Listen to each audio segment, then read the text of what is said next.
Hello. Hi, everyone. Good evening. Good to be with you. Thanks again for the invitation. I'm particularly excited about this series over the next several weeks. I think it's going to be full of juicy conversation.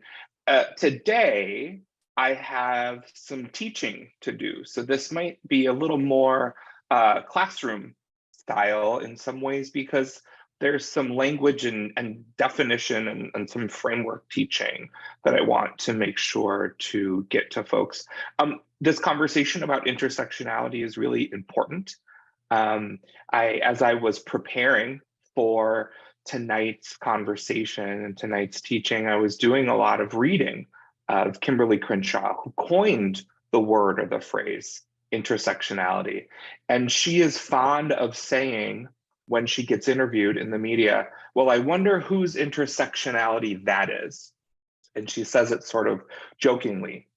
Her words and her theory of intersectionality have become popularized to the point that some of us have diluted it, some of us are deploying it incorrectly, some of us are making our best attempts. Some of us have just heard other people say intersection or intersectional or intersectionality and have tried to work whatever version of the idea is into it. So my hope, my goal, I am not Kimberly Crenshaw, and I am not a scholar in the academic settings in which she works. So my hope is to reteach some of what she teaches and do her theory justice. And in this series about complexity, I think intersectionality, like KP said, you will, I think, see in it that it offers us an urging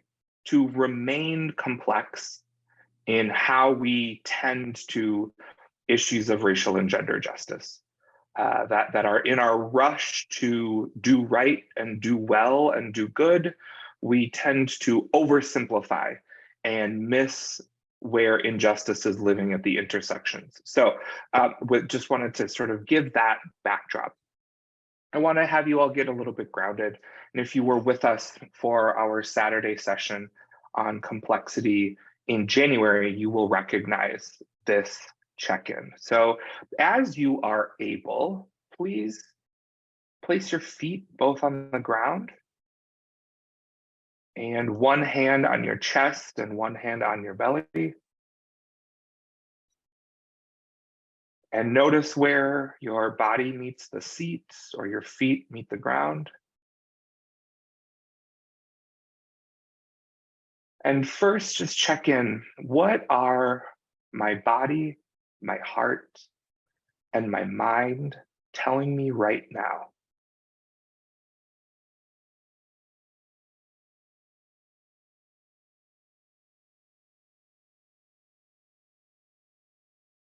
We're gathered to discuss intersectionality here at church.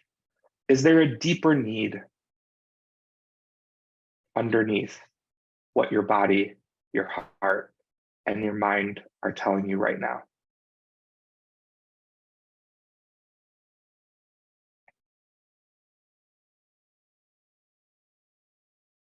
What words describe your needs in this moment and in this context?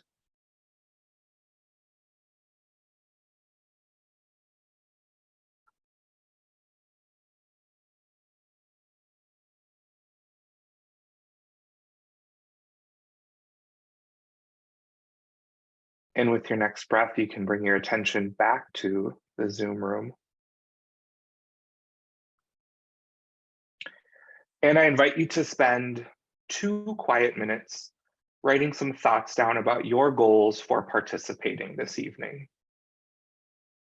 What are your goals for participating this evening?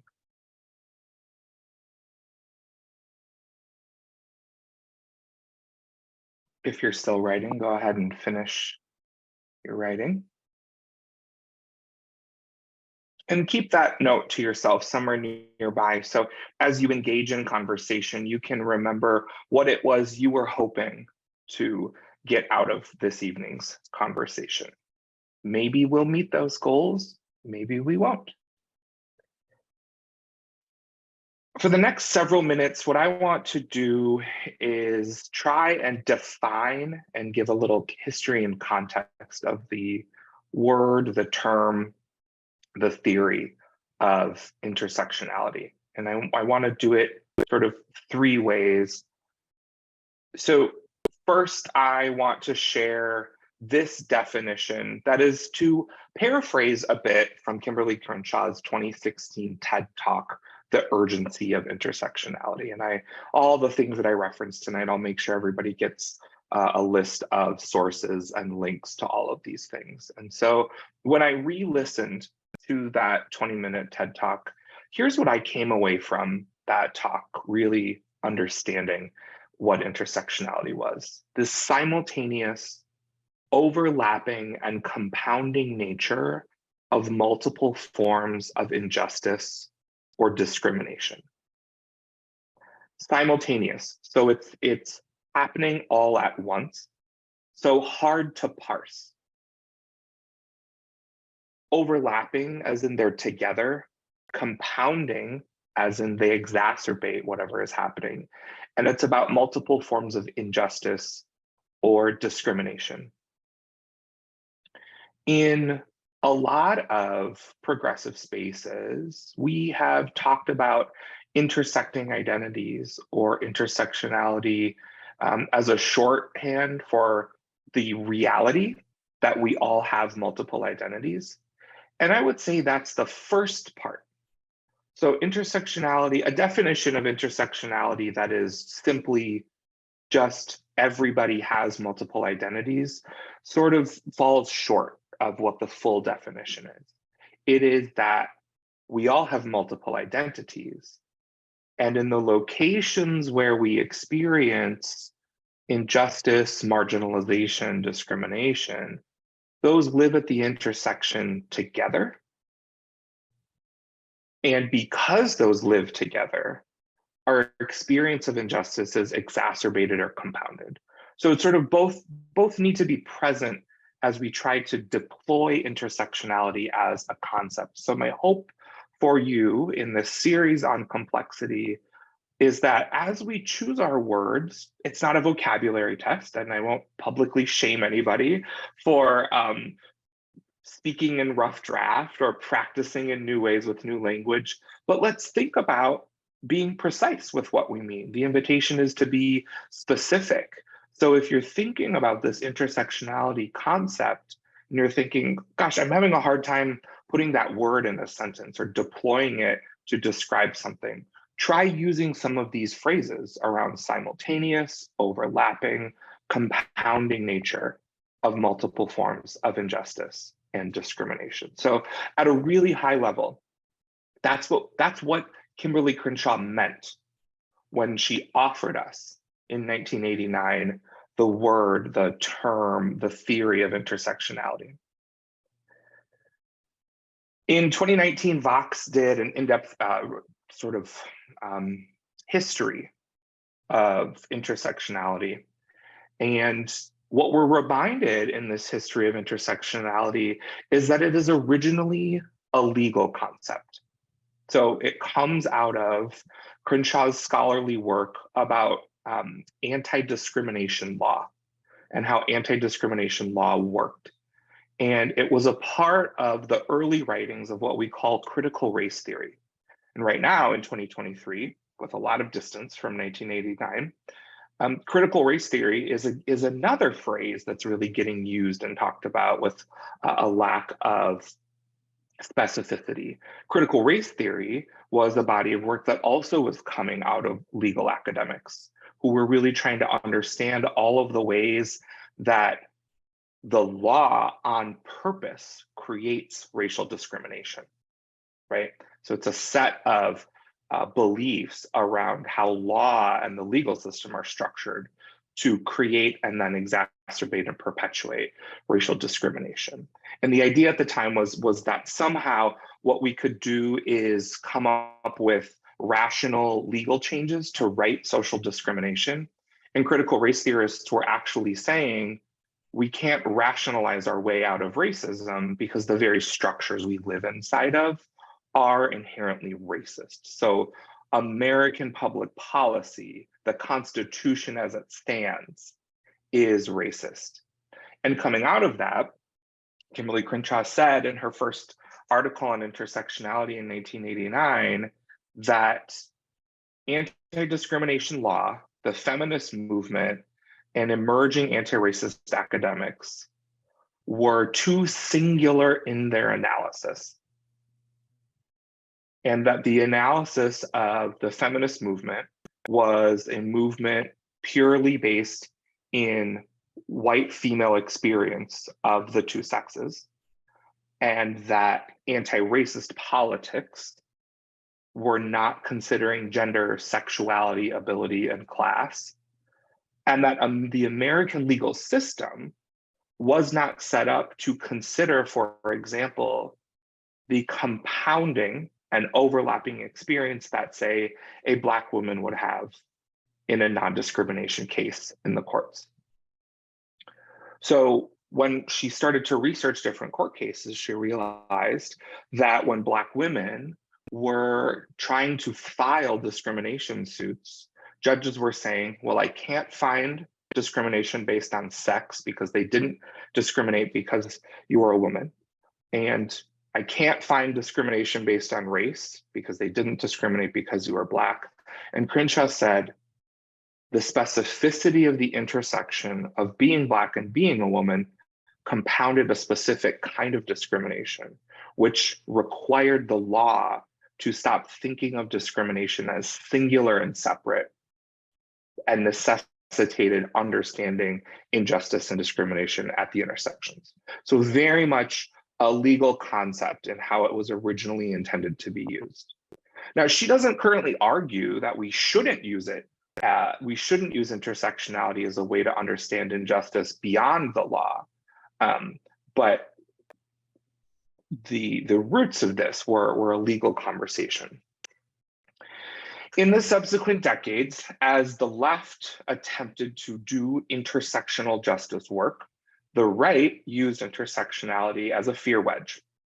The right used concepts of intersectionality to say, sort of on the left, we were creating a meritocracy that said, the more victimized you are, you're a better kind of person. So they created a lot of victim narrative around it, which has threatened the ability on the left to use intersectionality as a way to do analysis, because when we try to do it, opponents on the right start to tell us that we are playing victim, we're playing identity politics, we are creating outsized advantage for people who can, quote, check lots of discrimination boxes. Two more points just around the history and the use of the term intersectionality. The Vox article really underscores there's a fundamental truth to what intersectionality is. And that's that two-part definition, that we all have an individual set of multiple identities, and the ways in which those identities intersect impact how we are viewed by the law, how we are understood by the public, and how we are treated interpersonally, institutionally, and systemically. And at its core, it's a critique of the way social power is organized in the US. It demands that we actually restructure, because the law says we only understand people as singular things, as just their race or just their gender. And we have to reorganize social power to say, we have a compounding experience at the intersection of our race and our gender, our sexuality and our abilities, our socioeconomic class and our experience of immigration. So again, me paraphrasing some really important work from Vox. So that's a little bit of the history and the intent behind intersectionality as a theory and as a framework.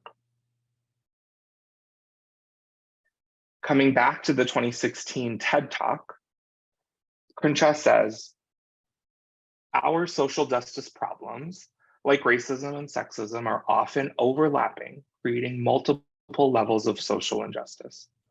The way we have tended to perceive race or gender discrimination has been partial. Intersectionality offers a frame or a prism that allows us to see the cracks in social change solutions.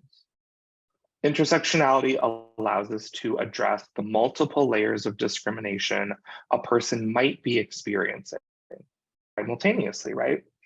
Intersectionality allows us a way to bear witness to the realities we are often too uncomfortable to confront. Using an intersectional approach to justice work means that we are, with our first moves and in all moves, engaging complexity. And oftentimes, it's easier to say, well, is this issue about race? Is this issue about class? Is this issue about sex and gender? Is this issue about LGBTQ justice? Well, if we're talking about race, why are we only talking about a white-black binary, right? So teasing there the rest of the series, which says we're going to use intersectionality for the rest of the series to talk about the ways that race, gender, class, sexuality, and religion are inextricably linked. That it is actually impossible in a US context to pursue justice without talking about those intersections, without acknowledging the fact that racism, sexism, homophobia, classism, and Christian hegemony rely on each other, prop each other up, reinforce, and compound the experiences we're all having.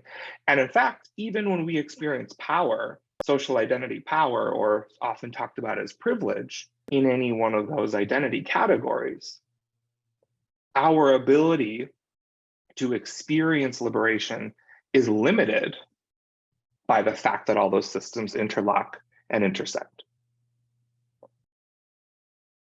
So I just said a lot.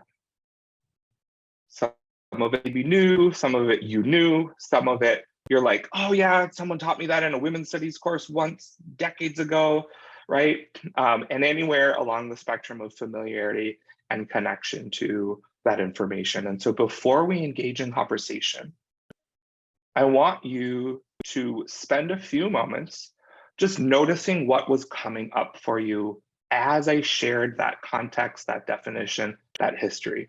Write a few notes to yourself. What was coming up for me as I took that in?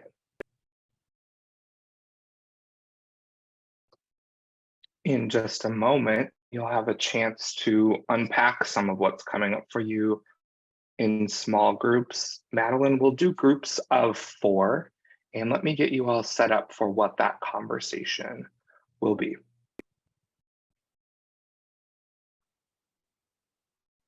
I want you to spend some time sharing with each other what your definition of intersectionality was or has been up until this point. How have you been using that word or framework, if at all?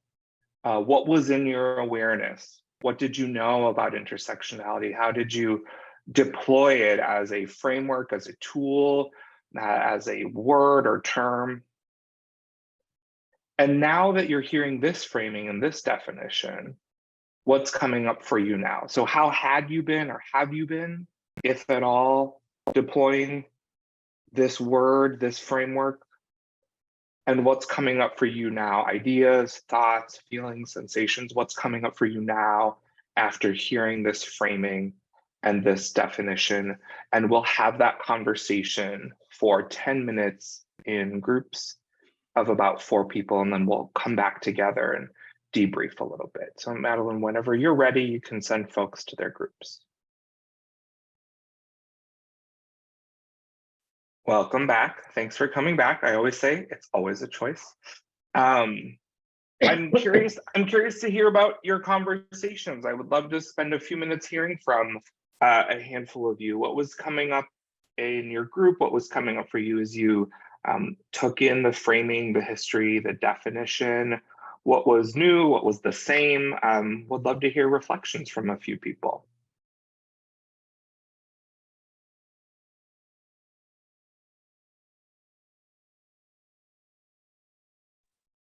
I was thinking, I was surprised to hear that this first came up in 1989, because that's quite a long time ago. And I've only started hearing about this over the last, couple, 3 years. So I'm wondering, where has it been all this time? Yeah, I would say the popularization of the framework or of the theory really accelerated in the last 5 years. And I would say it's been being used. Where has it been? I would say in a lot of spaces where people were organizing at the intersections already. So Black feminist communities, queer people of color communities, some of those spaces where folks have been trying to, where folks live at and are working on change efforts at those intersections, people were finding the theory and deploying it, but definitely is in the broader progressive zeitgeist in the last 3 to 5 years for sure. How about others? I have a question, because even Alfonso, what you're saying right now is new to me. Organizing at the intersections. I'm not around that language. So I'm understanding that it means like people organizing with an awareness of these, that people have multiple identities and they're overlapping. They have that awareness when they're organizing. Is that right? Yes. So when people talk about organizing at the intersections or doing policy or advocacy work at the intersections, it is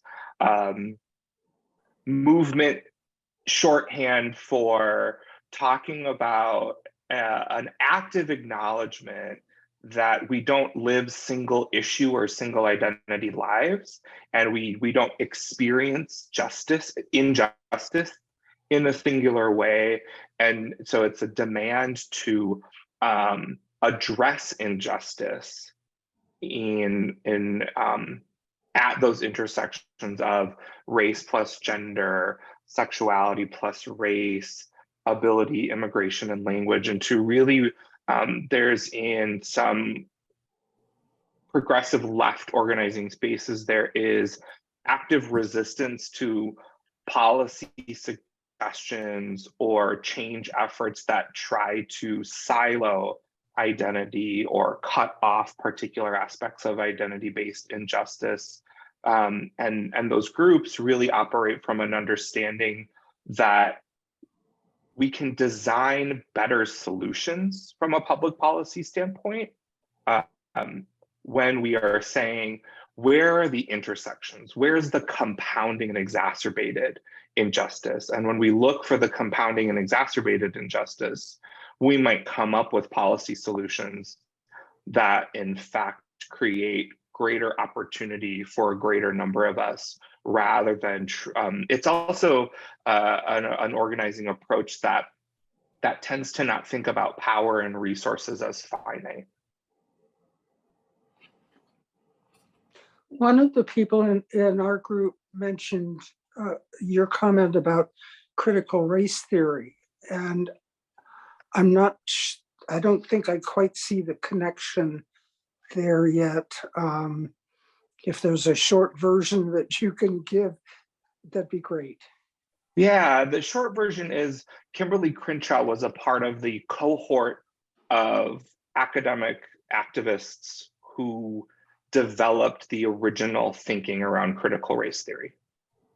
And she said, critical race theory as it stands needs to go another step further. And so I introduce intersectionality into the canon of critical race theories. Okay, thanks. Alfonso, one of the things that we talked about was ways that intersectionality can be brought up to deflect intersectionality, if that makes sense, by white people. I think a lot of us enter into this justice work because we've experienced injustice in our own lives and can sometimes use intersectionality as a way to deflect the conversation. I don't know if I'm asking this right or saying this right. Yeah, let me try it on because I think I know what you're saying. Okay. So sometimes when we're part of the dominant culture, or here's what I've experienced. Folks from dominant culture, whether it's white folks or men or cis people or straight people, when we're having a conversation about an aspect of identity and injustice, sometimes people with a lot of dominant culture privilege will notice that they are uncomfortable and feel left out. And then we'll say, well, we're not being intersectional, or we're not talking about all of the intersections. Can we talk about fill in the blank? And usually it's because that person or a person that that person knows has a particular connection to a specific type of injustice based on identity. And so they're abusing the term intersectional to actually insert themselves and create their own sense of comfort in the conversation. So we don't, much like the elements of white supremacy culture, none of this should be weaponized to manipulate or shame or convince people of your point. We should all use intersectionality as a framework to help ourselves think, when am I being really limited? When am I lacking complexity in my analysis? And it isn't about, hey, you're not talking about the one thing that was hard in my life, so you are not being intersectional. That could be true. We might actually have something to offer in saying, you know, we're really talking about the intersection of race and disability here. And I think it might be helpful if we layer in another intersection of gender. But if we're doing it from the place of I'm uncomfortable and I feel left out, that might not actually be, we might not be making a generous offer. We might be making a selfish offer. Is that sort of what you're getting at, Heather? Yeah, because actually my other question was, where do I belong on here? And does it matter? Do I belong? And maybe I don't belong, and that's okay. And I just need to understand that and where to use this terminology and this framework appropriately, if that makes sense. Mm-hmm. Yeah, so when we're thinking about ourselves, we might think, where am I experiencing compounding or exacerbated injustice? And what's true is right now in the US, racism is exacerbating injustice on really high volume. So we should always be including a racial justice intersection in whatever we're doing, because whatever issue we're looking at, across abilities and disabilities, across immigration, across religion, across gender, across sexuality, when we look at a comparison between white folks and folks of color are most often experiencing greatest disparity. And so we should look to, if we're having a conversation about gender justice, we should look to Black, Indigenous, people of color, women, and trans people. When we're having a conversation about immigration, we should pay attention to the ways in which our immigration policy disproportionately limits Black and brown bodies from migrating into the US and creates ease of access for white bodies to migrate into the US, right? So that's how we start to, how do I fit in it? Well, where is injustice compounding for me? But then in my orientation to any issue, can I then also look beyond self and look at where might things be compounding? I think I saw another person coming off mute. So I think it might have been me. So, and I share this as this is sort of a light bulb of learning, not as a, I have intersectionality, but I think that for me, going through the world as a white woman has been one thing. Going through the world as an older white woman, there's a different tenor to that. There's an aspect of sort of invisibility or just a perception that is very nuanced, but I notice and I think, I think something shifted there. So that helps me start to think about intersectionality in this context of how it, and that's, you know, that would be like if someone became disabled, right? They might experience that because it's something that I haven't lived with my whole life. Mm. Absolutely. And then we can think about, and then when we, how do I want to say this? So then when we notice, either because we didn't know before or we're newly experiencing some form of discrimination or injustice, then we don't stop there. Because if we stop there, we might come up with what I call like a self-serving or a selfish solution. And then I might say, what if I layered in other aspects of injustice and we had a collective conversation about what some of those solutions might be? Because then Black and brown older women might say, and when we experience our whole lives as disposable. And so how can we together talk about how we don't treat women's contributions as disposable at any age of any race, right? So remembering, like, as I recognize injustice, what layers might I add so that my thinking about how it manifests doesn't become finite, and acknowledging and appreciating whatever sort of pain and challenge that comes up for me too. I can take one more, and then I want to offer you some tools.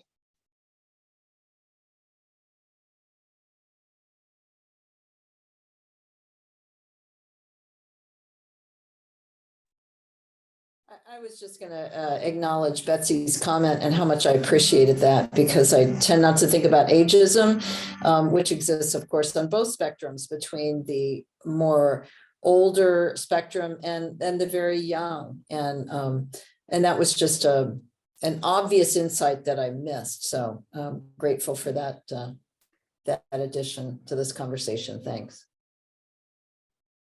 Absolutely. So together as a community, we've been practicing with the antidotes to white supremacy culture. So I want to layer in for all of us, what does Tima Okun say about intersectionality? She offers, it's on page 3 of the White Supremacy Culture Still Here article that we've talked about together many times. And these are her thoughts. So she attempts to point out a number of different intersections. She says capitalism teaches us profit is more important than people, while systematically advantaging those in the white group. Classism teaches us the wealthy are deserving and the poor are to be blamed, while reproducing racism and the disparate reproduction of wealth and the deadly exploitation of labor. Sexism and heterosexism teach us white men are superior to women and all others. Gender binaries are normal, while gender fluidity is threatening, with the degree of threat targeting all who defy gender binaries tied to race and racism. Christian hegemony teaches us that Christians, and a certain kind of white Christian at that, are divinely capable of shaping and defining reality for the rest of us. The power elite designed these ideologies to teach us who is valuable and human and who is not in the name of power and profit. In other words, white supremacy operates in explicit, I would say, collaboration with multiple other oppressions. They reinforce and reproduce each other. So they sort of live in this constant spin together. So what? Certainly lots of the antidotes to white supremacy culture would be helpful in helping us think using a frame of intersectionality. And tonight, what I want to remind us of is the antidotes to either or thinking. So as we start to imagine what are those compounding and intersecting injustices and experiences of discrimination, it's very easy to get in an either or, to say which form or which forms of discrimination and injustice am I impacted by, are we impacted by, are impacting communities that we care about. and to start then saying, well, if we do this, then we can't do that. Either we address ageism and sexism, or we address LGBTQ justice and racism, rather than saying what opportunity lies when all four intersect, and how might we come up with something vastly more impactful and creative when we acknowledge that together those things exacerbate and compound injustice. And so I find the either or thinking antidotes particularly useful in this case. So as a reminder, they are: notice when you're oversimplifying a complex issue. Notice that rush to find pith or brevity in how you describe injustice. And particularly when the stakes seem high, or you feel there's a decision that needs to be made. When urgency comes up and binary thinking emerges, slow down. Part of why I'm repeating that opening exercise about what are my head, heart, and body telling me? What do I need? What's behind those needs? It helps us slow down and say, okay, what's actually true right now? Take a breath. What's the goal? Sometimes when binary thinking whips us into urgency, we lose sight of what the goal is. When you're faced with an urgent decision, take a short break if you can. Offer breathing room to think creatively, and allow some intuitive wisdom to arrive. Sometimes your logic brain needs a break, and your intuition might need a little attention. Avoid making decisions under pressure. Distinguish what's pressure and what's pressure that you've created. Avoid trying to assign a single cause to a problem or a challenge. So that's again about like trying to distill the incredibly complex down into something singular. Continue to acknowledge oppressions intersect and reinforce each other, and that our oppressions are operating at the internal, interpersonal, institutional, and structural levels at all times. So what these antidotes allow us to do is say, hold on a second, I might be rushing to simplify this. I might be trying to make the complex simple. I might be trying to pinpoint the thing rather than saying there's an abundance of things that are present here at these multiple intersections. So take a few moments and just read through these and notice which sort of speak to you. Notice which ones are kind of jumping off the screen and you think, yeah, I could really benefit from embodying this practice.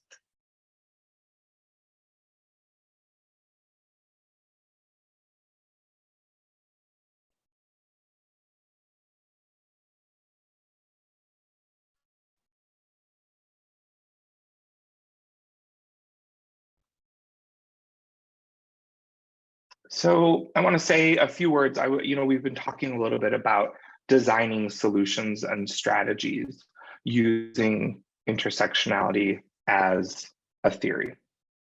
And I want to use the example of inclusive restrooms.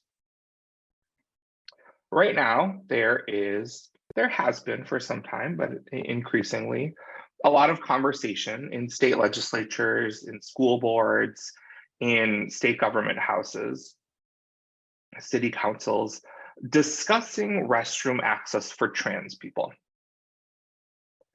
And that is a concerted effort. That is not an effort that was initiated as a public policy issue by the LGBTQ plus movement. I'm not saying LGBTQ plus people don't care about restroom access, but the right picked this as a policy issue to motivate their base. So again, the right using progressive ideology as a fear tactic. So we could have a conversation about gender and restrooms, about trans inclusive access for restrooms. We could also use intersectionality to say, what are some compounding injustices or access barriers or experiences of discrimination relative to restrooms? So we'll layer in gender. We'll layer in gender and we'll layer in sexuality and say that people who are non-binary, people who are trans, people who don't fit the mold of who we think should be in a particular bathroom would be more safe if we had inclusive, gender expansive restrooms. So that's potentially the gender and sexuality piece to it. Well, let's think about age and family building. Okay, who else would benefit from a gender expansive restroom? Caregivers, people who have young children with them, people who are caring for elders, people who are PCAs, all right? Who else might benefit from, now let's layer on, let's think about this gender expansive bathroom as a single stall, lockable restroom. Okay, who else might benefit from that? Somebody that has to use a syringe or a sharp multiple times a day and needs to pull their pants down or pull their shirt up to administer, let's say, insulin, okay? Who else might really benefit from the spaciousness of a single stall lockable restroom? Someone who has mobility access challenges or uses a wheelchair to navigate space. Who else might benefit from access to a single stall restroom? Let's say an unhoused person who is spending a couple of hours in a store, who wants to brush their teeth and wash up and doesn't want anybody to observe them. So as we start to layer on the different intersections, we start to say the policy solution or the structural solution around restrooms isn't so much that we're asking for an opportunity for a singular group, but when we use intersectionality as a theory to say, what are all the compounding injustices that actually create a lot of tension around using some water and flushing a toilet, we start to recognize that an expansively inclusive restroom structure where a person could go in, lock the door, have a lot of space to move around, do what they need to do and leave, stands to benefit lots of people. And for any of us who don't need any of that accommodation, we might just have a more spacious and relaxing bathroom experience when we're in public. And so that's how intersectionality helps us think about designing solutions. So first, we say, what are all the compounding injustices? But the compounding injustices don't lead us to despair. They lead us to creativity, to say, what would all the benefits be if we could come up with a solution that actually met the needs of so many different kinds of people, seemingly people with disparate, distinct, and sometimes if we were to use either or thinking, we would think of all of those needs as competing. Gosh, we're gonna have to spend a lot of money to meet the needs of lots of kinds of people. We can't be everything to everybody. Well, the solution's quite specific. It's one restroom with a door that locks, a sink, a toilet, some rails for someone to transfer, a sharps bin, and enough room for a stroller or a wheelchair to get in. And now you've provided a resource that creates access, opportunity, and ease for lots of different communities. And I'm sure more that I haven't even thought about.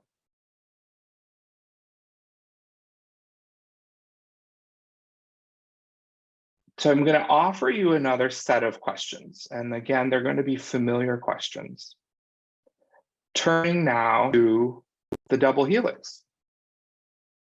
The work of linking spiritual practice, spiritual development and growth to racial justice practice and making those things inextricably linked. So based on your listening today, what practices would you like to incorporate and give attention to in your spiritual work or your ministry, based on what you're hearing this evening? What do you want to give attention to or incorporate into your spiritual work in your ministry? What do you want to try? What do you want to shed? What do you want to release? What do you want to invite?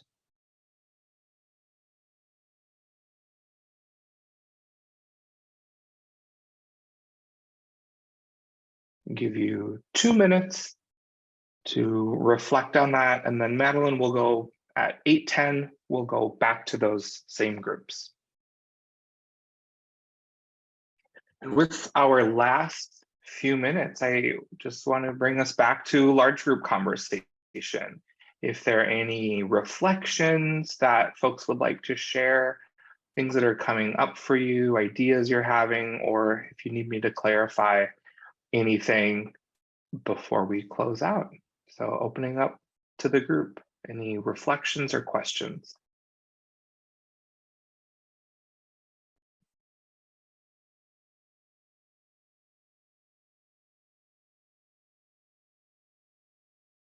Alfonso, I'll share something to the extent that it might be applicable for a lot of us, but I'll speak for myself.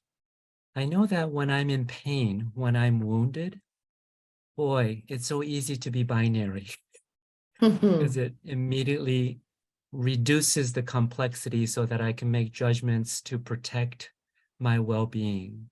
So the spiritual practice of, how do we move ourselves through woundedness, because it's so easy to move immediately to politics at that moment. And I don't want to diminish the value of that. But the spiritual practices around woundedness, when one person sees something as confidential, but the other person sees it as a form of secrecy, right? How you navigate that when there's a potential for harm and woundedness is a live question. Thank you. Yeah, I think that's an important and a difficult question. One thing that can help, I think, is the practice of curiosity. Curiosity kind of tends to take a person a little bit outside of themselves and explore where the other person is coming from. And also as a person, for example, as a white person who isn't poor, and I'm also educated, it would not be appropriate for me to be telling poor people who are not white, who have a different life experience than me, what the solutions are to the problem. Should be asking them what they think the solutions should be. And so curiosity really helps with that, I think.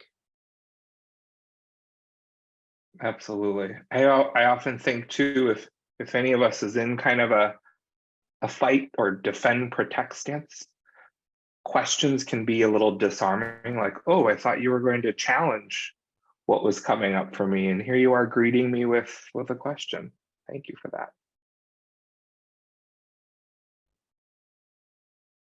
Any other reflections or questions?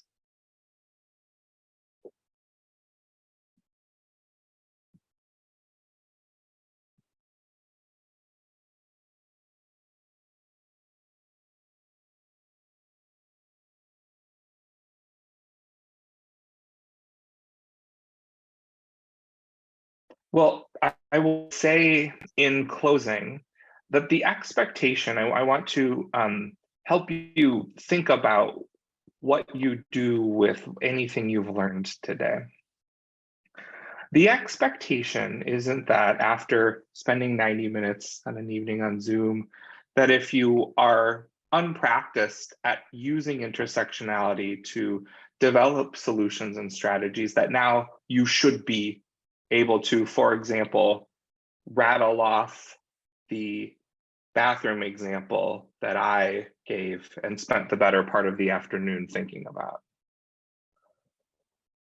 The thing that I hope you are able to do is to pause and say, in my justice work, what might be some additional compounding injustices? So in your own justice work, inviting intersectionality now might simply just look like pause, breath, and then invite the intersection, the overlap, the compounding injustice. I'm hopeful to see many, if not all of you, for the rest of the series. Next week, we'll zoom in on LGBTQ justice, and then we will later talk about Black-white binary thinking relative to race. And then for the fourth session, we will talk about how class is connected to race and to gender. Again, none of those will be singular issue conversations. They will be expansive. So I'm grateful to you all for your time. Stay safe in the snow, and hope to see you next Tuesday, not Wednesday. Thanks, everyone. Many thanks, Thank Alfonso. you.